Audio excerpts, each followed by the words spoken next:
Stock market को अक्सर लोग सिर्फ लक का खेल समझते हैं, लेकिन सच ये है कि असली गेम नॉलेज का होता है।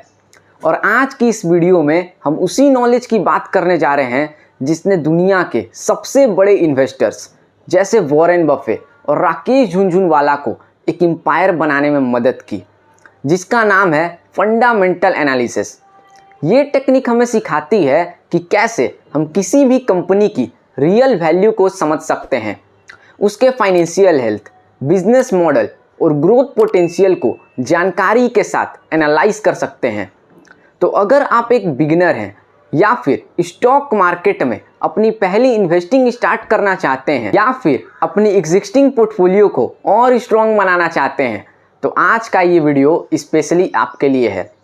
चलिए शुरू करते हैं और समझते हैं कि ये फंडामेंटल एनालिसिस होता क्या है, ताकि आप अपने पैसों को स्मार्टली इन्वेस्ट कर सकें।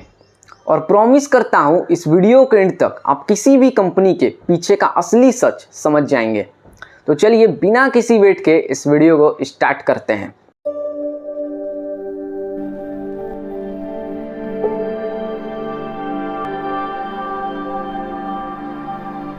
फंडामेंटल एनालिसिस का मतलब है किसी कंपनी की असली फाइनेंशियल हेल्थ, ग्रोथ पोटेंशियल और ओवरऑल बिजनेस मॉडल को स्टडी करना, ताकि आप डिसाइड कर सकें कि उस कंपनी का स्टॉक सही प्राइस पर है या नहीं।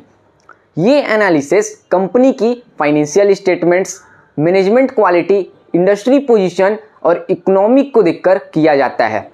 लेकिन अब सवाल ये आता है, आखिर फंडामेंटल एनालिसिस इतना वास्ट है, यानी कि इतनी बड़ी दायरे में फैली हुई है, तो इसे सिस्टमैटिकली कैसे समझा जाए। तो चलिए इस इंटायर प्रोसेस को हम तोड़ते हैं 3 गोल्डन रूल्स में, जिनमें छुपी है एक सक्सेसफुल इन्वेस्टर की सोच। Rule number 1, business model plus economic मोट। एक बार सोचिए, आप एक छोटी सी दुकान खोलते हैं जिसमें आप 5 सालों में लाखों कमाते हैं, लेकिन एक दिन आपके सामने एक बड़ा शोरूम खुल जाता है। उसके प्राइजेस सस्ते हैं, वैरायटी ज़्यादा है और सर्विस फास्ट। आपका कस्टमर उस शोरूम की तरफ जाने लगता है। पता है क्यों? क्योंकि आपके पास बिजनेस मॉडल तो था, लेकिन मोट नहीं था। बिजनेस मॉडल समझना मतलब ये जानना कि कंपनी पैसा कैसे कमा रही है, क्या बेच रही है, किसको बेच रही है और कैसे बेच रही है। लेकिन इकोनॉमिक मोट ये डिफाइन करता है कि उस कंपनी का बिजनेस दूसरों से अलग और डिफेंडेबल कैसे है। आपका बिजनेस मॉडल कितना भी अच्छा हो, लेकिन कोई भी अगर उसे कॉपी कर सकता है तो वो लॉन्ग टर्म सस्टेनेबल नहीं है। बिजनेस मॉडल को देखते वक्त आपको कुछ चीज़ें एनालाइज करनी चाहिए। कस्टमर कौन है, B2B या B2C? कंपनी क्या बेचती है, प्रोडक्ट या सर्विस?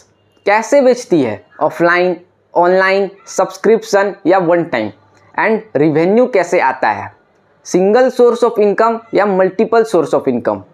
और फिर इसके बाद आता है मोट का कॉन्सेप्ट, जैसे ब्रांड पावर। अगर कोई नाम सुनते ही लोग उस पर भरोसा कर लें तो वो ब्रांड मोट बन जाता है। Just example Apple. आपको पता है 70% लोग आईफोन इसलिए नहीं खरीदते हैं क्योंकि उन्हें उनका डिज़ाइन एंड परफॉर्मेंस अच्छा लगता है, बल्कि इसीलिए खरीदते हैं ताकि वो अपनी स्टेटस सिंबल को मेंटेन कर सकें। Second, cost advantage. कुछ कंपनीज इतना सस्ते में प्रोडक्ट बना लेती हैं कि कोई कॉम्पिटिटर उनका प्राइस मैच ही नहीं कर पाता। एग्जाम्पल डीमार्ट। इनकी सप्लाई चेन इतनी इफिशिएंट है कि ये किसी भी प्रोडक्ट को सबसे कम रेट पर बेचते हैं। पता है क्यों? क्योंकि डीमार्ट अपनी मार्केटिंग पर ज़्यादा पैसा खर्च ही नहीं करता, फिर भी लोग अट्रैक्ट हो जाते हैं लो प्राइजेस की वजह से। And third and most important is network effect. अगर किसी प्लेटफॉर्म का यूज़ लोगों के नंबर्स के साथ बढ़ने लगे, जैसे सोशल मीडिया या depository service like NSDL, CDSL, तो वो हर एक न्यू यूज़र के साथ और वैल्यूएबल होता चला जाता है।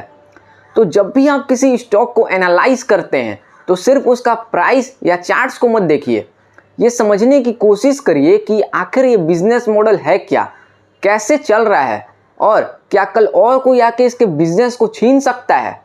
अगर जवाब नहीं आता है तो समझ जाइए आप एक सॉलिड कंपनी के पहले कदम पर हैं। रूल नंबर 2, फाइनेंशियल एनालिसिस, क्योंकि नंबर्स कभी झूठ नहीं बोलते।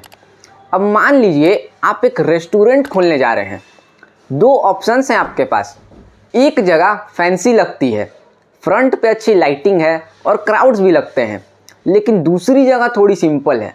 लेकिन जब आप अंदर जाते हैं तो आपको मिलता है एक फाइल, उस रेस्टोरेंट की अर्निंग्स, खर्चे और मुनाफे का पूरा हिसाब। तो आप किस जगह पैसा लगाएंगे? जहां बाहरी दुनिया सुंदर है या जहां नंबर्स क्लियरली बता रहे हैं कि बिजनेस प्रॉफिटेबल है? फंडामेंटल एनालिसिस में फाइनेंशियल्स वही फाइल है जहां आपको कंपनी की सच्चाई मिलती है। ये नंबर्स कंपनी के अंदर की सच्चाई बताते हैं बिना मेकअप के। तो आपको कौन से नंबर्स देखने चाहिए? सबसे पहला, रिवेन्यू। चेक करिए कि उस कंपनी का सेल्स हर साल ग्रो कर रहा है या नहीं। अगर कंपनी की सेल्स हर साल बढ़ रही है, इसका मतलब डिमांड बनी हुई है, कंपनी स्ट्रांग है। सेकंड, नेट प्रॉफिट, यानी कि मुनाफा। अब सिर्फ सेल्स से बात नहीं बनेगी, आपको ये भी चेक करना पड़ेगा कि कंपनी सेल्स के बाद कुछ पैसा बचा भी पा रही है या नहीं। अगर नेट प्रॉफिट स्ट्रांग है तो इसका मतलब कंपनी ग्रो करेगी, और अगर नेट प्रॉफिट ही नहीं है तो इसका मतलब कंपनी सिर्फ काम कर रही है, कमा नहीं रही है। Third, profit margin. 100 रुपये की सेल्स पे कंपनी कितना पैसा कमा रही है? अगर नेट प्रॉफिट मार्जिन स्ट्रांग है तो इसका मतलब कंपनी इफिशिएंट है, कम खर्च में ज़्यादा पैसा कमा रही है। फोर्थ, डेब्ट, यानी कि कर्ज। क्या कंपनी ने ज़्यादा उधार ले रखा है? अगर इंटरेस्ट देना ही इतना हो जाए कि सारा मुनाफा खत्म हो जाए तो ये एक रेड फ्लैग होता है किसी भी कंपनी के लिए। इसलिए कम कर्ज या मैनेजेबल डेब्ट एक पॉजिटिव एंड स्ट्रॉन्ग साइन होता है किसी भी कंपनी के लिए, ताकि वो ग्रो कर सके। And fifth and most important is cash flow. कई बार प्रॉफिट्स बुक में होता है लेकिन बैंक में नहीं होता, इसलिए कैश फ्लो देखना जरूरी है ताकि आपको पता चल सके कि कंपनी के पास एक्चुअल कैश आ भी रहा है या नहीं। तो सवाल ये आता है कि आखिर फाइनेंशियल एनालिसिस करने का असली मकसद क्या है? जब आप किसी कंपनी के फाइनेंशियल्स को देखते हैं तो आप ये समझने की कोशिश करते हैं कि इस कंपनी का बिजनेस सस्टेनेबल है या नहीं, या पूरा का पूरा गेम शॉर्ट टर्म लक पे चल रहा है। एक इन्वेस्टर तभी पैसा कमाता है जब वो कंपनी नंबर्स के साथ ग्रो भी करती है, ना कि सिर्फ मार्केटिंग या हाइप के भरोसे। और याद रखिए, मार्केट कभी कभी झूठ बोल सकता है, प्राइस कभी कभी झूठ बोल सकता है, अंडर या ओवर हो सकता है, लेकिन नंबर्स कभी झूठ नहीं बोलते। अब हम बढ़ते हैं अपने third and most powerful rules की तरफ। रूल नंबर 3, मैनेजमेंट क्वालिटी, क्योंकि कैप्टन्स पर भरोसा नहीं। अब मान लीजिए आप एक नौका पर सफ़र कर रहे हैं। समुंदर शांत भी हो सकता है और तूफानी भी, लेकिन आप सबसे ज़्यादा भरोसा किस चीज़ों पर करेंगे? हवा पर, पानी पर? नहीं, आप सबसे ज़्यादा भरोसा करेंगे उस नौका के कैप्टन पर। कंपनी भी एक नौका ही है और उसका कैप्टन है उसकी मैनेजमेंट। चाहे बिजनेस मॉडल कितना भी अच्छा हो और फाइनेंशियल्स कितनी भी स्ट्रांग हो, अगर मैनेजमेंट वीक, डिसऑनेस्टी या शॉर्ट टर्म सोच वाली हो तो इन्वेस्टर्स का पैसा डूब सकता है। फंडामेंटल एनालिसिस में मैनेजमेंट को एनालाइज करना उतना ही जरूरी है जितना कि बैलेंस शीट देखना। अब सवाल आता है, मैनेजमेंट क्वालिटी को जज कैसे करें? आप कुछ सिंपल चीज़ों से शुरुआत कर सकते हैं। सबसे पहले आपको देखना है कि क्या जो उस कंपनी के फाउंडर्स हैं, सीईओ हैं एंड टॉप लेवल एग्जीक्यूटर्स हैं, क्या कंपनी के top level executors long term vision रखते हैं या सिर्फ शॉर्ट टर्म क्वार्टरली प्रॉफिट्स के पीछे भागते हैं? शॉर्ट टर्म सोच वाली माइंडसेट वाले लोग एग्रेसिव मार्केटिंग, अननेसेसरी एक्सपेंशन के पीछे सारा पैसा उड़ा देते हैं। वहीं लॉन्ग टर्म वाले लोग क्विकली स्टडी ग्रोथ पर फोकस करते हैं। आपको उन प्रमोटर्स का ट्रैक रिकॉर्ड चेक करना है। क्या ये पहले किसी स्कैम या इंट्रोवर्सी का पार्ट बन चुके हैं? क्या पहले ऐसे वेंचर सक्सेसफुल बने हैं क्योंकि जहां हिस्ट्री क्लीन होता है वहीं ट्रस्ट बनाना आसान होता है। आपको चेक करना है कि क्या मैनेजमेंट खुद अपनी कंपनी में पैसा इन्वेस्ट कर रहा है। अगर कंपनी जिन्होंने बनाई वही लोग अपने ही शेयर्स बेच रहे हैं तो सोचिए क्या उन्हें लॉन्ग टर्म में अपने बिजनेस पर भरोसा है। और जब उन्हें भरोसा नहीं तो फिर हम और आप जैसे इन्वेस्टर्स को कैसे हो सकता है। इसलिए प्रमोटर्स का ट्रैक रिकॉर्ड ज़रूर चेक करें कि वो टाइम के साथ स्टेबल है या फिर अपनी होल्डिंग्स को और इंक्रीज कर रहे हैं। अभी एक रिसेंट न्यूज़ मैंने देखा कि रिलायंस पावर में इस क्वार्टर में प्रमोटर्स ने अपनी होल्डिंग को 0.20% से इंक्रीज किया और स्टॉक प्राइस कल अपर सर्किट हिट करने वाला था। आपको ये चेक करना है क्या प्रमोटर्स ने मुश्किल वक्त में शेयर होल्डर्स का साथ दिया है, क्योंकि जब मार्केट गिर रहा होता है, प्रॉफिट्स दब रहे होते हैं, लोग पैनिक में सेल कर रहे होते हैं, तब असली जो भूमिका होती है वो प्रमोटर्स निभाते हैं। क्या वो कोई ऐसा डिसीजन पैनिक में नहीं न ले रहे हैं? क्या वो काल्म और रिस्पॉन्सिबल तरीके से अपने मेंबर्स को जज कर रहे हैं? क्योंकि एक इन्वेस्टर के लिए ये समझना जरूरी है कि कंपनी का वैल्यू बनाने वाला इंसान कौन है, क्योंकि पैसा मशीन्स नहीं चला रही, लोग ही चला रहे हैं।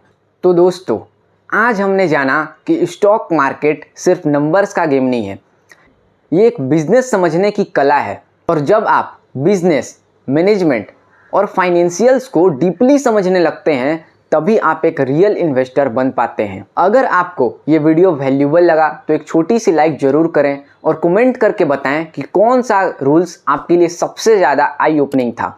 और ऐसी ही नॉलेजेबल वीडियो को अपने दोस्तों के साथ शेयर करना मत भूलना। और अगर आप ऐसे इन्वेस्टर हैं जो मार्केट को समझकर, सोच समझकर पैसा लगाना चाहते हैं तो द स्विंग अकेडमी को सब्सक्राइब करना मत भूलना, जहां हम मार्केट को सीखते हैं और मिलकर ग्रो करते हैं। सो मैं मिलता हूं आपसे अगले वीडियो में एक नए आइडिया के साथ। तब तक के लिए सेफ रहिए, स्मार्ट बनिए और इन्वेस्ट दिमाग से करिए। जय हिंद।